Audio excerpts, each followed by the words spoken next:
All right, we're looking at our 10-1 worksheet. Let's look at the practice down at the bottom. Number 6, 4,217 minus 2,849. We want to start all the way on the right and subtract our columns. But when 7 is less than 9, we've got to remember we want to borrow 10. So our 7 is going to become a 17, and our 1 will become a 0. We're going to lose a 10 there and gain it here. So we can do 17 minus 9 is 8. But now we run into the same problem again. 0 is less than 4, so we need to borrow again. So we can borrow from here. That'll become a 1. And now this is going to become a 10. Good. 10 minus 4 is 6. And then we run into the same problem again. 1 is less than 8, so we need to borrow from the 4, which will become a 3, and this 1 will become an 11. 11 minus 8, there's our 3. And finally, 3 minus 2 is good to go, 1. So our answer is 1,368. Let's look at number 7. 16,000 minus 8,245. We're going to run into the same thing.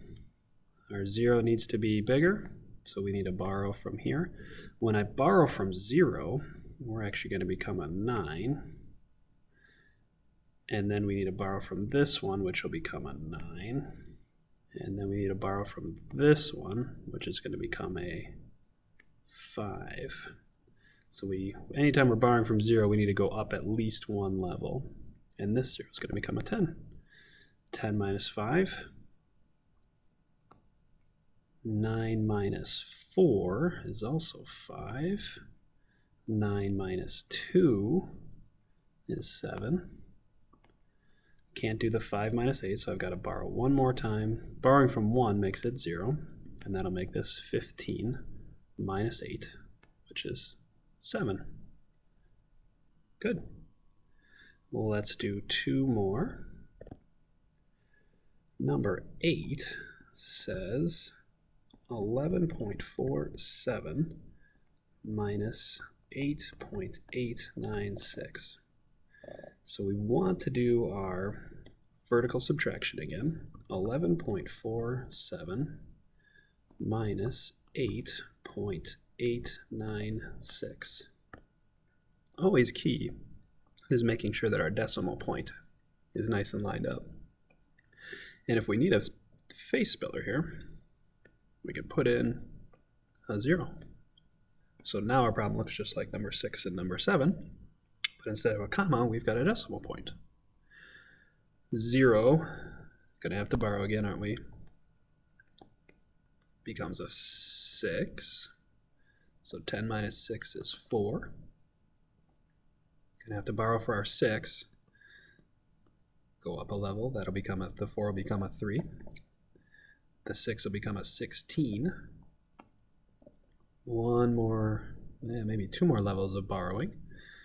Our 3 needs to get a little bigger, so the 1 becomes a 0, the 3 becomes a 13, minus 8 is 5. One more borrow from this 1 will become a 0, this 0 will become a 10, minus 8 is 2.574. So almost the same as our problem 6, just a decimal place like we said, instead of a comma. And let's do one more, number 9.